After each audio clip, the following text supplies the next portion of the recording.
What's up, everybody? Welcome to another episode of the Abundance Podcast. I'm your host, Sonia Gomez, and really excited to be here with you on another Rockstar episode. As you know, I'm hand selecting every single one of my guests, some of the top leaders in industries that I am most passionate about. And I'm sure if you're listening, you share your passion and interest in faith, family, finances, and more importantly, the future that we are leaving behind to our kids. We talk about farming practices, we talk about building abundance in your life and in your business.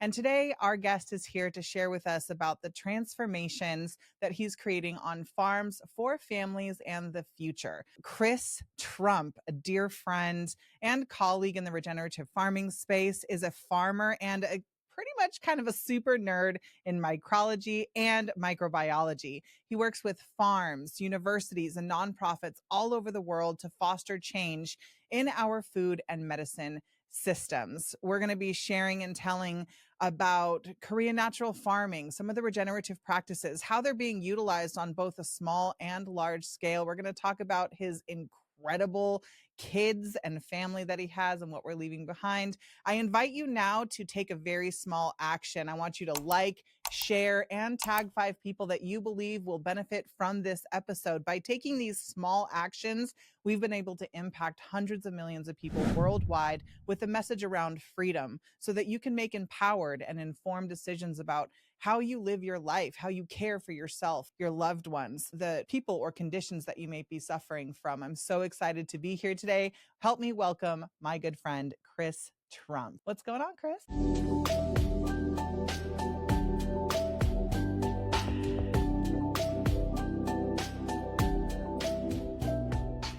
Hey, Sonia. Thanks for having me. It's a good place to be. Really excited to have you. We're going to be diving into all the good stuff. You're kind of internet famous and a little bit of a big deal in your realm, but some of my listeners may not be fully exposed. I want you to just give me a 30-second quick and dirty about how you got into regenerative farming. Yeah, born on a farm in Hawaii. Got into macadamia nuts. After college, I decided to take a 70% pay cut and go work on the farm. And yeah, the rest is history. I had to find, with my dad, working with him, I had to find a way to farm more profitably on an island where anything you bring in has a petroleum tax. And Korean natural farming solved a bunch of problems for us and gave us a way to farm regeneratively. And then I took a step back from managing the farm in 2016, and my younger brother took over. It's doing great. We have our own products. You can buy them on the website, Island Harvest. It was the first time I had enough time to teach. When I was managing my farm, there's no way I would have had a moment to make a video or anything. Had 5 kids and life was full. So I am, able to teach and travel around because I'm not full-time farming right now, though that might change real soon here. You know, as I mentioned, you've kind of built a pretty significant name for yourself, getting hundreds of thousands and in some case millions of views on your videos. Your education, your in-person education workshops are pretty famous from coast to coast and, in different parts of the world. You're hosting these things, really showcasing the art of Korean natural farming. One of the things that I've recognized in my short time in this industry, and I use quotations because my hands are not in the soil so much, but being a public speaker, I really am a strong representative, understanding that the benefits of having living soil come all the way through to how I consider feeding and nourishing my family. But I want to ask you this question. What is regenerative farming? There's so many different definitions out there, just like there's so many different ways to compost. By your definition, what is regenerative farming? I think, farming where the land is becomes more valuable the longer the farmer's on it. It's regenerative farming. So, a lot of land gets depleted in agriculture, but if people start vying for that farmer's land, because that's a bad way to look at it, but basically, yeah, if the land is becoming a bank account of fertility, the more you farm it, then you are regenerating or enlivening or making better the land you farm. So I think that is my working definition. I love that. There's so many terms that get bastardized and abused from industry to industry. And I think regenerative is one of those things. I'm even seeing big business and industrial farm companies like DuPont, for instance, start to adopt the term regenerative because they're using less petrochemicals in their solutions. And so I always like to ask that questions, especially to the people like you who are serving thousands of acres of farmland worldwide and helping to educate and empower the next generation of farmers on practices that actually revitalize and rebuild the life in the soil, making it possible to continue producing season after season, year after year. And my first exposure to this was in the cannabis industry, where you got to collaborate with my family on the Eden brand in Colorado, building what is now one of the largest regenerative cannabis cultivation centers in the country. You were an intricate part of building out that soil system and creating the cultivation system in that facility. And I got to really see the art of Korean natural farming applied, and the way that you do layered and adding to, never taking away from the soil, which made it possible for us to replant and reproduce, pull after pull without having to do any amending to the soil, which was really fascinating. Where I'm curious though, that's small scale in comparison. First, let me ask you, what is Korean natural farming? I think it makes sense. We call it Korean natural farming. In the U.S., we like to name things, locate things, but worldwide, it's called natural farming. It's practiced in some 80 countries plus. I think it's probably more than that, and they just call it natural farming. What I think, to explain it easiest, I'd say as the kind of current status quo, large scale ag practice came online, really started to take hold and spread internationally. As it was landing in Korea, my teacher, Master Cho, his name's Cho Han Kyu, said this isn't going to be good for Korea, and started compiling, really. He also had a bunch of original thought and idea that was things he'd tell you that God gave him in a dream or he learned from doing it. But in Japan and several places in Asia, when Big Ag came in with their new program, they didn't stop using microbes and studying the use of microbes in agriculture. They continued to put it through their university systems, do research projects.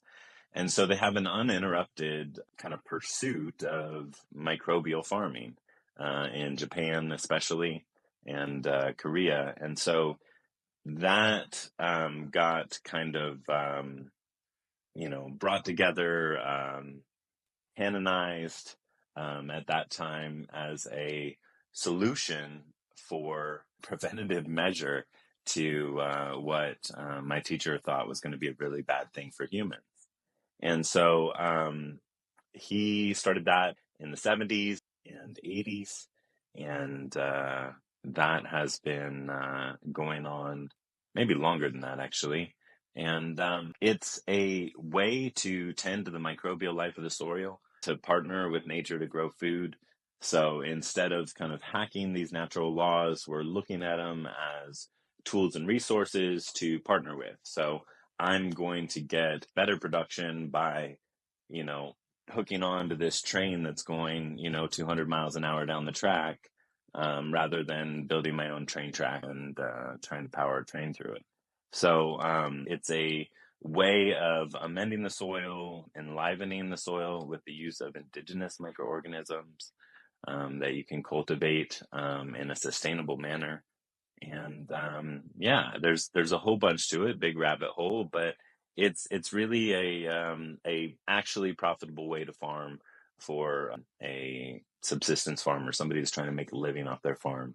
They can put a little more money in their pockets with natural farming. I love that. And I'm going to hone in on that for a second, because when I have been, again, in my limited exposure, but my real passion for healthy, vibrant food is the first medicine when you're looking at building your, your own health. If you're an athlete, if you're a biohacker, if you want to live forever, if you want to just avoid illness and sickness, or trying, recover from a diagnosis, looking at your food is one of the first and most easiest areas to address. There's quite a bit of emphasis, and it's unfortunate to see that the emphasis being put on farmers really talks about the farming practices as a whole. And there's a lot of fire being thrown in that direction to say, oh, it's industrial farming, the industrial food system, all of these different things. And in my experience, when you go to a farmer's home, there's beautiful family, there's legacy all around. You see hardworking people who have put their blood, sweat, and tears into their land,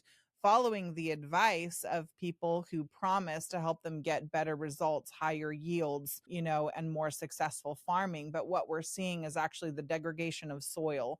What we're seeing is, dust bowls. We're seeing the younger generations moving away from farms because of what they're witnessing with their fathers, their uncles, their sons are moving away from farming. The average farmer is 65 plus years old right now. So I know that there's a movement towards the regeneration and bringing life back into the soil so that land and legacy can be preserved. Can you share with me how you're applying natural farming, or KNF, to larger scale farms and some of the results that you're able to see? Yeah, I think some of what you touched on is the definition of sustainability. Jump into that real quick. I think one of the things that we leave out of the conversation around sustainability is, can the farmer sustain year after year on their farm? Profitability, or the ability to make income, is something that is integral in sustainability, because if they have to go get another job, or the next generation doesn't see it as a profitable means of making a living, then it's not sustainable. So I heard it said once that unless 3 generations can live on a farm together, making a living, then it's not sustainable. I like that definition. So I think that profitability is one of the reasons people are moving away from farming. Um, I helped my friend Kyle Schnell out in Iowa on his 1,000-acre farm, seeking to convert to biological farming and natural farming. And he's continuing that program, and is doing well. He uses a lot of Johnson Sioux along with Korean natural farming, which I think is great. Worm farming is amazing. But in his first year, though his corn didn't do amazing, his alfalfa and rye and soy did great. But he saved $70,000 on fertilizer his first year. So that was just same yields he had been getting, and he pocketed $70,000. So, we can give him a call for exactly what his results are. I haven't talked to him in a year or more. He doesn't need me. We got him set up, and he's running with it. But yeah, he sent me pictures of life springing up around. I mean, he's a 1,000-acre farm there, and hundreds of acres of corn and soy and all of this. And he's going through these rows, seeing mycelium around the plants for acres. He put liquid IMO, which is like an actively aerated compost tea, into his seeder, which puts the seed down and then injects some liquid IMO at the same time, and then puts some FAA down a little further, which is the nitrogen we make out of fish and fermentation. And yeah, tons of results year one, and the instant result of not buying fertilizer. I think that's one of the most remarkable things, because at the end of the day, any decisions that are made in business, and farming is just another business, it just happens to feed everyone in America. you know, the decisions that you make as a business owner has to make dollars, and it has to make sense, and you need data to support those things. And I applaud the farmers who are taking it upon themselves to test and try new modalities to rejuvenate and replenish the life in their soil. without those things, I think it was Kiss the Ground that said, I think it's 10 years ago now, that we had less than 50 years of farming left here in the United States, which is really one of the things that piqued my interest, because although I may be long gone, my children, I have 4 kids, are going to be here to either enjoy and thrive or die under the vise of a dust bowl. And I feel it to be a huge responsibility. I could be doing something that's far more glamorous than being a voice for regenerative farming or changing our food system. However, I believe that if we care about the next generation, that if putting focus on the things that feed, nurture, nourish, educate, and empower our kids to thrive, that's our work in the world. And so I'm feeling so moved to be able to highlight the work of people like you, who are doing incredible things to change the way that we're farming. And ultimately, one farm, one family at a time, are going to transform the world around us. So I want to just thank you for the work that you're doing. And also want to emphasize the point that you made there, that by implementing these simple practices, leveraging the resources that are available in your local area, leveraging different waste streams in your area, that you can create high value products and use them on your farmland to not only save money, but increase yield and ultimately improve the health of your soil and protect the legacy in your land, which I think is really remarkable. Well, it's another natural farmer, Fukuoka, wrote One Straw Revolution, said the ultimate goal of farming or agriculture is the cultivation and perfection of human beings. And I think that, yeah, all disease is either a nutrient deficiency or a inflammatory problem. And so much of that comes in direct contact with what we're eating. So I think this is a human thing as much as it's a business thing. Like you're saying, family. Yes, absolutely. I agree with that. Now, my intention is never to throw stones, but I do think that there's quite a bit of confusion out there. While new people, farmers included, you may be a historical farmer, a generational farmer who has land, or a next generation farmer who's coming into this thing. And when you look on the internet for how to fix my farmland, or if you're asking Google about regenerative farming because you heard it at a farmer's conference someplace, you might get exposed to biocomplete compost. You might get exposed to bokashi, natural farming. There's all these different buzzwords and methodologies being applied to try and fix the farming challenges that we're faced with right now. I personally don't know enough to be able to say if one is better than the other. However, I want to ask you what the difference is when you talk about natural farming, or just KNF as a whole, because I think that's a recognized term, up against something like biocomplete compost. What to you is the key difference? Is there even a difference that we should know about or consider when we're making a selection on what we can test and try on our land? Yeah. Honestly, a lot of those things are really great for farming. Bokashi is three microbes as a mix patented in Okinawa, Japan, because it works. Oh, sorry, that's EM1. Bokashi is another great way to break down waste, but they're bacterial. So fungal to bacterial ratio is important in your soil. Also, bringing in microbes from other areas they tend not to sustain on your farmland. So they've come from wherever they're cultivating them and arrived at your doorstep in a nice box. You put them on, and you will get soil nutrient cycling from those microbes for a time, 6, 8 months, 8 being optimistic, and still huge positive. You do want to eventually establish your own area's microbes, as they will self-perpetuate and increase in kind of strength over time and nutrient cycling potential. So, yeah, I mean, really, every one of those things you mentioned is better than a lot of what you can get at Home Depot. So, think those are all positive moves towards soil health and nutrient accessibility for plants. What we do with IMO, it is unique. There's not a whole lot. There's nothing like it. I know I searched. That was part of my deep dive in looking for another way on our macadamia nut farm. And it's special because the amount of diversity you can establish at a very low cost is pretty infinite.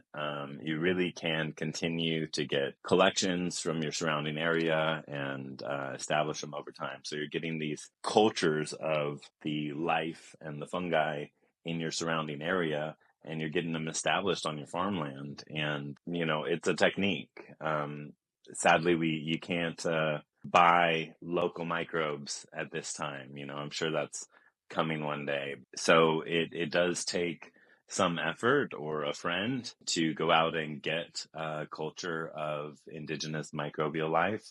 But it's incredibly powerful in that you see the soil continue, even when you're not paying attention or when you're sleeping, just to grow in health. And that real diversity that you can establish is your protection from disease and pests.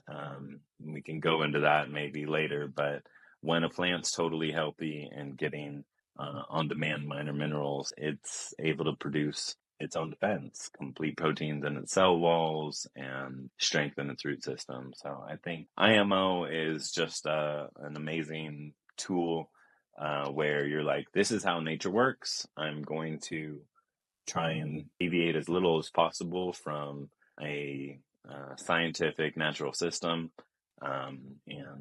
Yeah, really effective.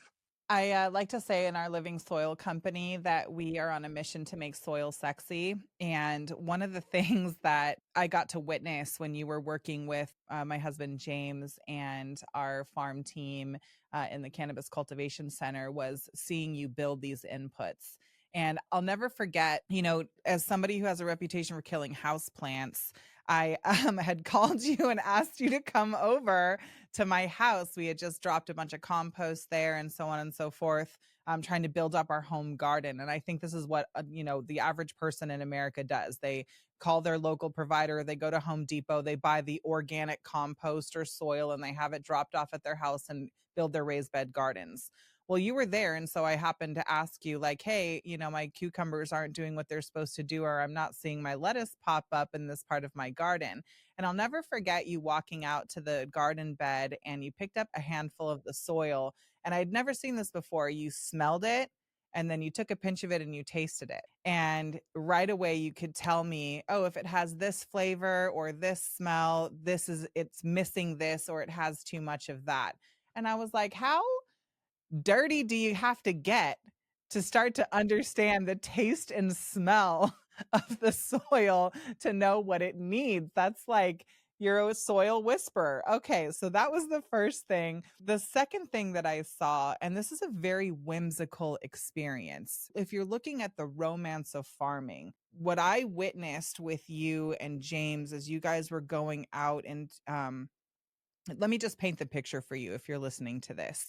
Imagine going at sunrise when the dewdrops from the moisture from the morning air are still resting on the leaves of the plants. And you wake up with the sun to go out into the undisturbed forest to capture the biology that's resting there. This is what takes the forest dozens, or in some case, hundreds of years to create. And you go out there to capture just a little piece of it and bring it back to the lab and give it the exact food and nutrients it needs to grow and expand. And in just a few weeks, you're able to multiply and duplicate what Mother Nature has been working so hard to do on her own by adding just these few elements. It was the most beautiful to see it in motion. And it's something that James now takes and practices. We're able to go out into these undisturbed areas, capture the biology, bring it back, and multiply it in a very short period of time. And that practice in itself is allowing us to rejuvenate and build life in the soil, transform sand into growable living soil. How did you figure this out, and how many rounds of this did you have to go through to figure out that particular formula? And do you, in your workshops, if somebody comes to your workshops, do you hold their hand to that process so they can create the connection? Tell me about your workshop and how you teach people how to do that element of it, because it's so peaceful and beautiful. Yeah, it really is something that takes time. There's learning curve. You can do it wrong, and if you do it wrong, it doesn't work right. That's like the barrier to entry, the process to learn to make a souffle rise, if you will, or play a guitar song without messing up. But it's also really doable. Yeah, so I made a website, biomay.solutions, to kind of take you step by step through some of the videos I've created, the how to's, a ton of free content. I made calculators for figuring out your nutrients, and that's kind of one of the tools to take people from interested to effective. And yeah, in person is my favorite just because I can hack their olfactory. I can put things in front of their nose, and their nose now knows that forever. And so even if they weren't paying attention, when they go back and they're like, oh, what is it supposed to smell like? As soon as they smell it, they know, because our olfactory has its own kind of memory core right there on the cerebral cortex. It's more effective as a teacher to impart this knowledge. It's much easier in person, but people are. I remotely help people in Africa and other places that are crushing it, and all they have is the videos and a couple questions answered.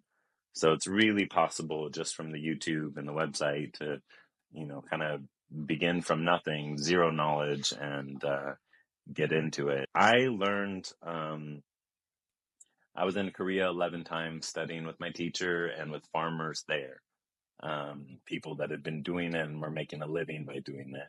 And that was huge. That was really, really important for me to really understand it and be able to develop it for a large scale. There was no large scale Korean natural farming when I learned. It just hadn't been done. And so adapting to be able to do a large pile and have it not overheat, because there's a very specific temperature range for cultivating diversity, was a process. It was a little bit of blood, sweat, and tears. But now, really anybody can access that information that's free online and kind of jump onto the platform that we've already figured out. Kind of, they don't have to start from how do we scale this or how do we make it work in the US. And so I think that now is a great time to learn about green natural farming. All the learning curve's been done for you, and you just have to figure out how to play the notes. You started to allude to this a little bit, but I want to just ask the question more clearly to give you an opportunity to explain, because I think that there's a lot of people, there's a huge movement around, especially this up and coming generation, where people are becoming more and more passionate about the sustainability and rejuvenation of our planet. People who are concerned about what's happening environmentally and are really taking the charge on this. And natural farming or getting certified, one of the places to get certified right now is Food Soil Web, for instance. There's a lot of people taking their certifications, a lot of people getting, starting to understand these different approaches or modalities that they can leverage and use, becoming consultants on farms. One of the things I love about it is that this takes a village, and a lot of the information is open source. One of the things I hate about it is that, similar to the cannabis industry, everybody has the best. And so it becomes competitive without it needing to be, because it's going to take everybody to make a real difference and to come fighting against the, billions of dollars that are being leveraged in industrial and petrochemical farming practices right now. So I say that because I'm really quite considerate of the knowledge, the expertise that is developed through experiential learning. Food Soil Web, for instance, much of it is done online, and then there's some workshops to attend. If somebody's interested in working with you, or becoming more familiar and honing in their craft with natural farming or KNF, what are 3 things they can do right now to enter in and start to build familiarity and confidence with this practice? It depends on your budget. I do this for a living. I didn't start out that way. Made a bunch of free content and still make free content. But I have an online class that's like 50 hours. It's comprehensive. And really, that is to teach you what IMO is and how to cultivate it, and really how to kind of approach the whole farm system. You can take an in-person class, also costs money. That's the best. 1 week and you need no more instruction. You just need to go practice.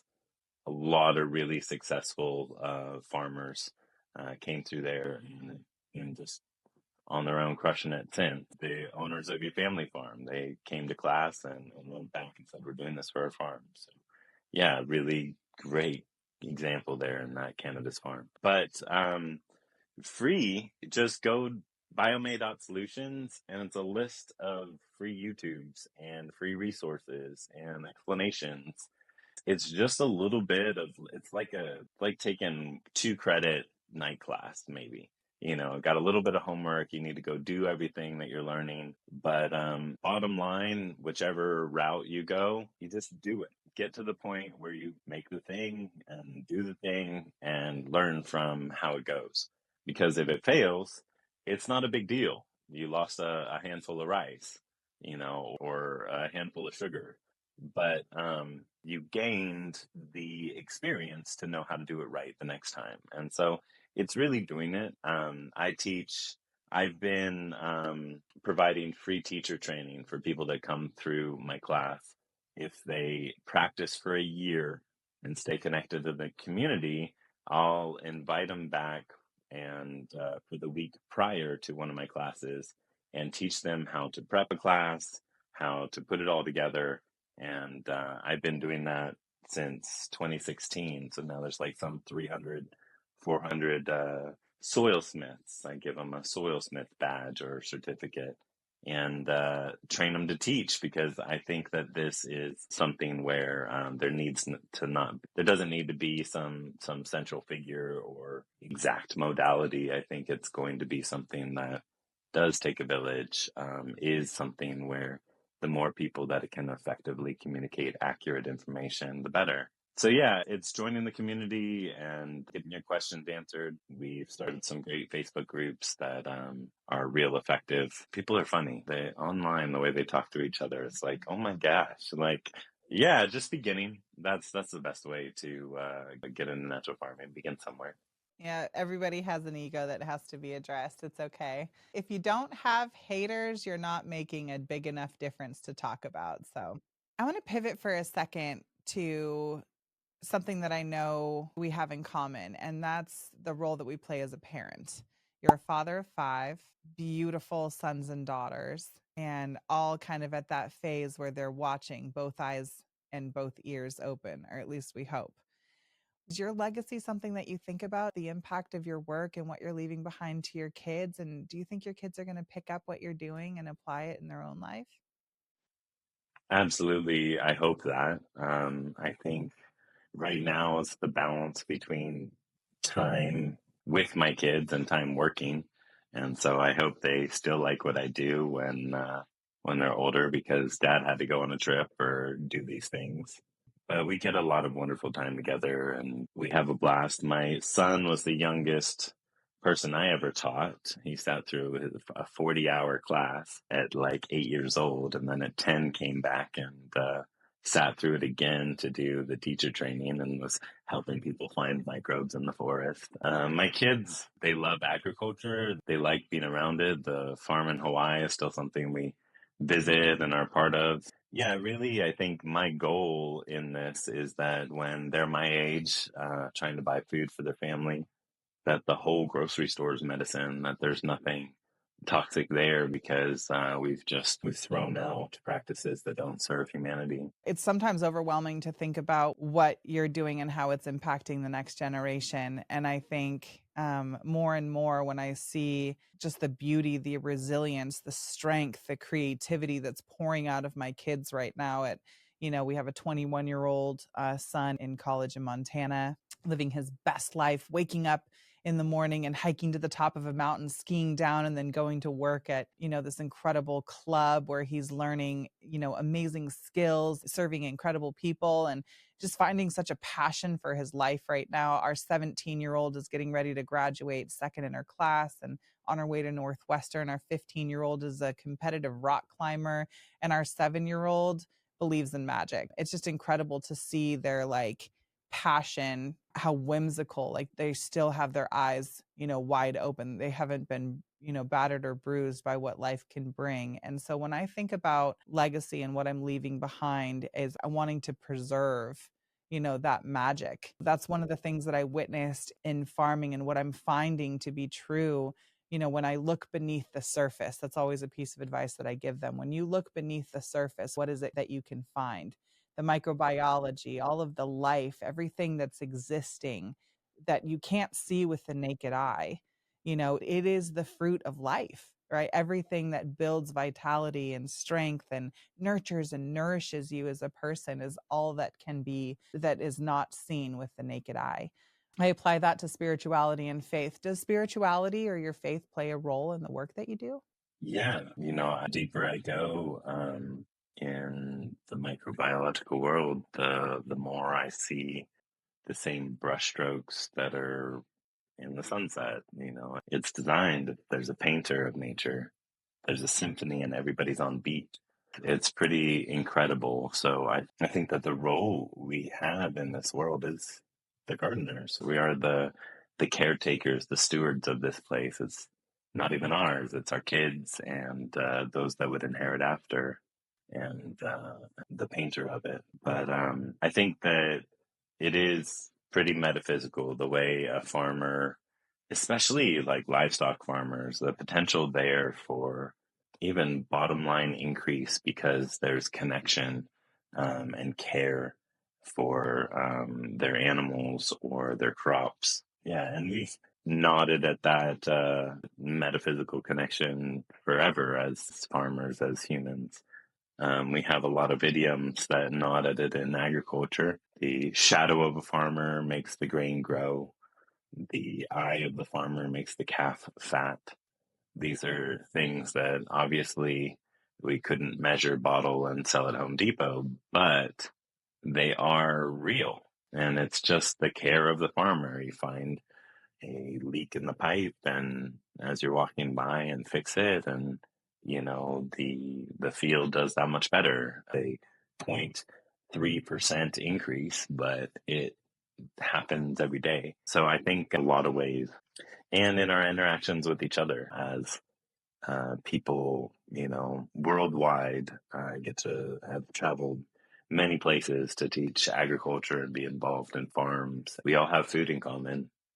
We all have rain and sunlight and soil in common, and it's a language of humanity.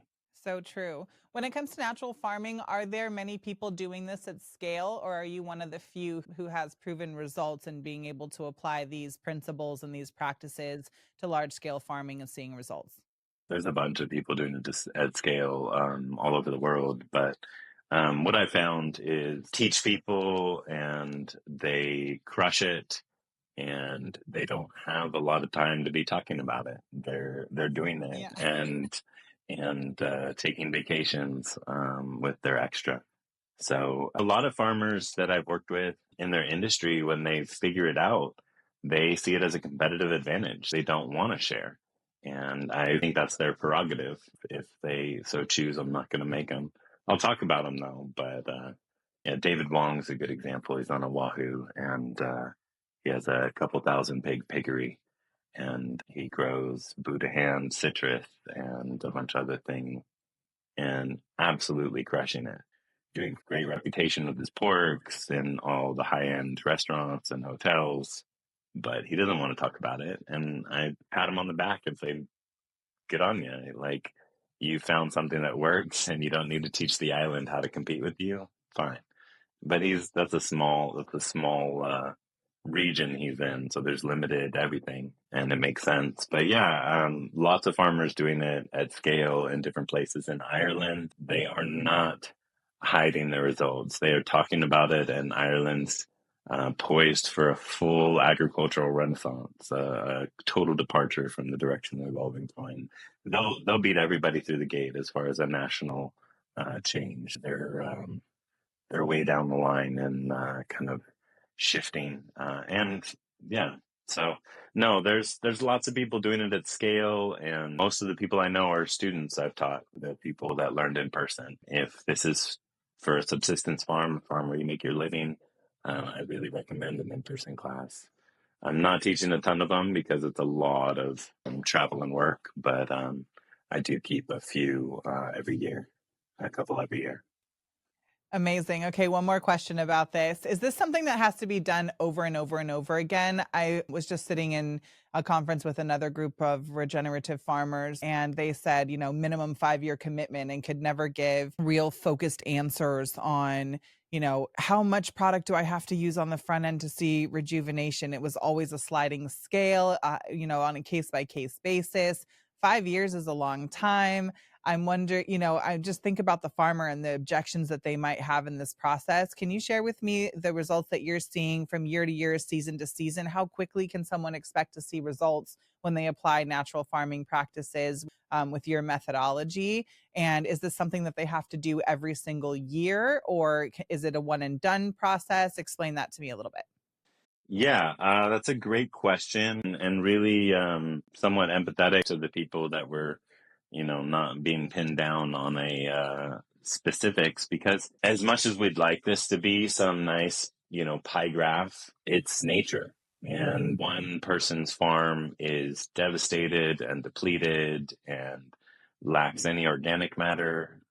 That's a totally different scenario than somebody that's full of organic matter, lots of soil that just hasn't been used much, it's been grazed or something, depleted but ready to go. Those are two different projects, and the needs of that soil to shift is different. However, one year you can see real tangible results if done right, and people half-ass things or do some bastardization of the process, some good idea they have, and then they're like, oh, it didn't work, hasn't worked in the first year.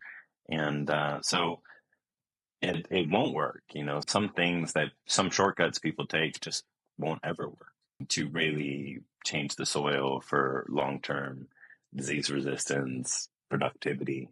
So if somebody gets a diverse fungally dominated inoculum of indigenous microbes and gets it established effectively, which is pretty easy to do if you make it in the first place, then yeah, in one year, definitely going to see results.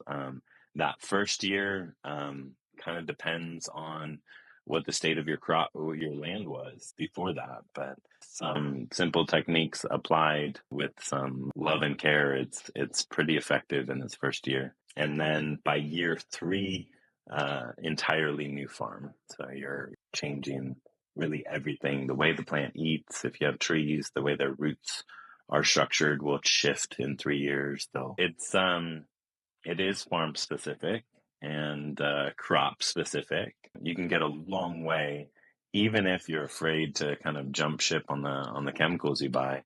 You can get a long way by establishing microbes, even while using chemical fertilizer. You'll have to do it every year, killing your microbes with the fertilizer you're applying, but a hybrid system can work for those people that are just after that, safe bet. And I found that that's actually a pretty effective way for maybe a hesitant farmer to take a step through the door.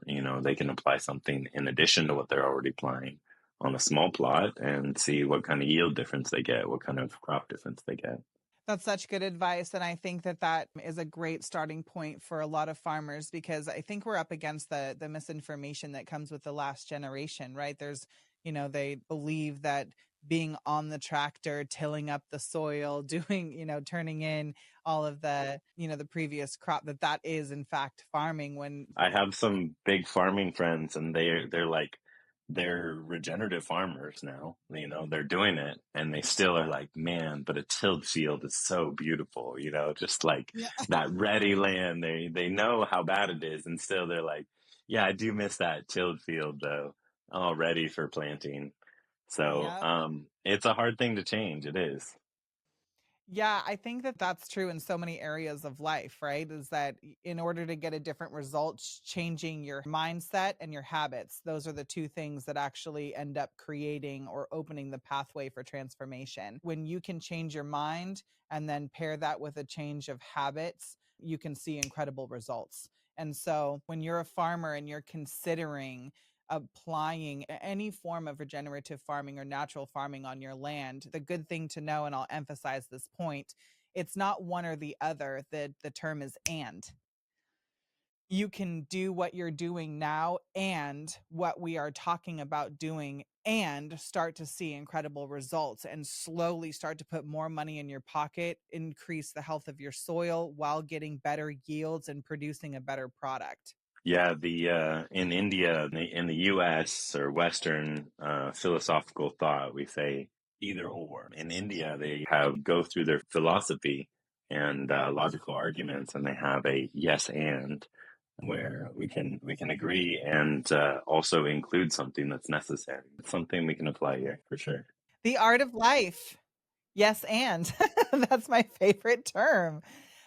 Chris, I'm so grateful for the time that we got to share together and the topics that we got to cover here. I have really enjoyed our friendship and all of the things that I've learned. The exposure to your work has really been a gateway for both my husband and I into regenerative farming, and the people that we've met through our work with you, the places that we've been able to go, the skill sets that we've acquired have just been amazing. I'll say that our farm in Colorado, which still is being run by my father-in-law, Jim Brinkerhoff, and his wife there, is not only profitable, but has revolutionized the way that we cultivate cannabis. It really setting the bar for living soil cultivation with medicinal herbs. And we've lowered the cost of production, increased the quality of the product, and really set the bar for excellence when it comes to consumer preference. So I just am grateful for the contribution to how we were able to do that, for all the lessons learned in that process. I know no farm is the same. And that is one, really good example. I'm just fascinated by the work that you're doing and the impact that you're making. So I'm so grateful for the time that you shared with us here on the Abundance Podcast. Share one more time where folks can find you if they are interested in following your work or joining you in one of your workshops. Yeah, Sonia, do you think can you screen share and pull it up? Is that possible? I can. Let's see if that's Biomade.solutions. And then what we're going to do is just head to the free tab so you can see how to start, even if you're skeptical, with no cost to you. I am doing a class in Tennessee coming up pretty soon, and I'm doing one in Ireland. I am playing with the idea of scheduling another class or two in the fall, but I have not yet. I also do farm consults. If you're a big farm and you don't want to screw it up when you start, I'm significantly cheaper than the learning curve. So people have tapped on me to come and get them build their lab. I'm going down to San Diego next week to work with an avocado farm. We're building their lab, getting the tools dropped off. Got a tea brewer being built and on its way. And yeah, they're going to be stoked to be farming, with new tools and methodology. So I think to your viewers, Sonia, just an encouragement that though natural farming is really great for your crops and everything, there's keys in there to understand nature that are really important for health. We use LAB and we make our own probiotic. It's kind of amazing. Is that going to be hard to pull up? No worries, if it. Yeah, it's not pulling up for me, but don't worry. For those of you guys who are listening, all of the links to Chris's education, website, products, and offerings will be listed underneath this episode. So make sure that you tap in and tune in there. And then, Chris, I'm also going to be sending you a bunch of information that you'll be able to share inside of your community as well to make it super easy. Click, push button solutions for everyone. Sweet. It was great talking to you. Yeah, I'm so happy to have you on the show. And for those of you guys who are tuning in, thanks so much for being a part of the Abundance Podcast. You know that it's my mission to empower you with the truth, giving you opportunities for transformation to build abundance in your life and in your business.